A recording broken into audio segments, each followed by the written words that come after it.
I am aware of the threats for my security, and this has been discussed with General Pervez Musharraf. I am also writing him a letter, and I'm mentioning the hands, the hidden hands, who will be responsible if any untoward action happens.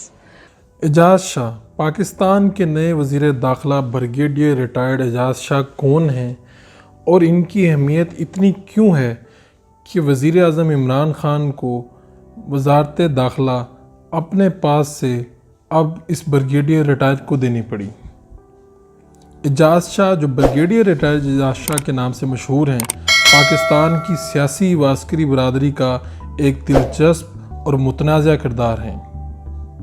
Nankana صاحب سے تعلق رکھنے والے اعجاز شاہ وہاں سے حالیہ انتخابات میں پی ٹی آئی کے ٹکٹ پر کامیاب ہوئے ہیں، لیکن یہ مشرف کے قریبی ساتھیوں میں سے ایک ہیں۔ سابق ڈی جی انٹیلیجنس بیورو اعجاز شاہ مشرف کے دور میں کیا رہے اور مشرف کی قربت میں یہ کیا کیا کام کرتے رہے، ہم آگے چل کر آپ کو ویڈیو میں بتائیں گے۔ سابق صدر جنرل پرویز مشرف نے اپنے دور میں انہیں آسٹریلیا میں ہائی کمشنر تعینات کیا، مگر یہ تعیناتی کیوں نہ ہو سکی؟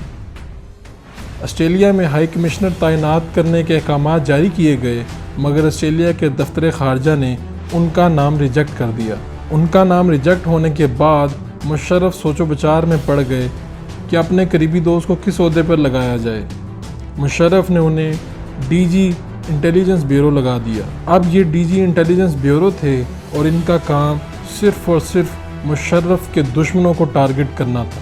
یہ اعجاز شاہ ہی تھے جن کے دور میں مشرف کے اپوزیشن اور مشرف کے دشمنوں کی پل پل کی خبر جنرل پرویز مشرف کو دی جاتی تھی، جس کے بعد مشرف کی فورس حرکت میں آ جاتی تھی اور چن چن کر دشمنوں سے انتقام لیا جاتا تھا۔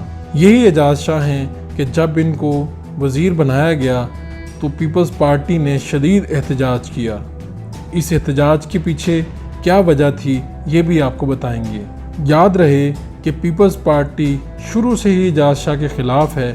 اس کی وجہ یہ ہے کہ ان کی لیڈر بینظیر بھٹو نے اپنے قتل سے پہلے جنرل مشرف کو خط لکھ کر جن لوگوں پر قتل کی سازش کا الزام لگایا تھا، ان میں سابق وزیر اعلیٰ پرویز الہی، سابق وزیر اعلیٰ سندھ ارباب غلام رحیم، حمید گل کے علاوہ اعجاز شاہ کا نام بھی شامل تھا۔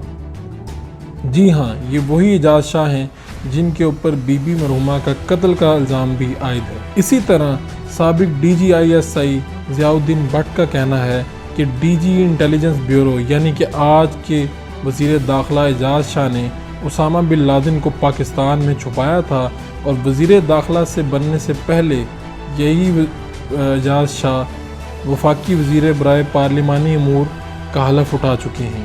یہ بھی بتاتا چلوں کہ بریگیڈیئر ریٹائرڈ اعجاز شاہ کو پاکستان میں سیاسی پارٹیاں بنانے کے حوالے سے اور سیاسی پارٹیوں میں درار ڈالنے کے حوالے سے اعلیٰ شہرت حاصل ہے۔ مشرف نے جب اقتدار پر قبضہ کیا تو یہی اعجاز شاہ تھے جو ان کی مدد کو آئے، اور ان کی مدد سے پاکستان پیپلز پارٹی کے اندر پیپلز پارٹی پیٹریاٹ کے نام سے گروپ بنایا گیا، جبکہ مسلم لیگ نون کے اندر سے مسلم لیگ کاف پیدا کی گئی۔ جی ہاں، نئی پارٹیوں کا سارا کریڈٹ اعجاز شاہ کو جاتا ہے، اور آج جب انہیں وزیر داخلہ بنایا گیا ہے تو اس کے بعد سیاسی پارٹیوں کے لیڈر پریشان ہو گئے ہیں، کیونکہ وہ جانتے ہیں کہ اعجاز شاہ جہاں آرمی بیک گراؤنڈ کے حامل ہیں، وہیں یہ اعجاز شاہ سیاسی طور پہ لوگوں کی پارٹیاں توڑنا بھی جانتے ہیں۔ یہی وجہ ہے کہ آج ان کے وزیر داخلہ بنائے جانے کے بعد کی صورتحال یہ ہے کہ پاکستان کے اندر سیاسی پارٹیاں شدید پریشانی کا شکار ہیں، دوسری طرف وہ لوگ بھی پریشان ہیں جنہیں مشرف دور میں اسی اعجاز شاہ نے شدید انتقام کا نشانہ بنایا تھا۔ دوستو، ننکانہ صاحب سے تعلق رکھنے والے اعجاز شاہ کی اصل حقیقت کیا ہے اور کون لوگ ہیں جنہوں نے اسے وزارت داخلہ کا چارج دلوایا ہے، یہ ہم آپ کو آگے آنے والی ویڈیوز میں بتائیں گے۔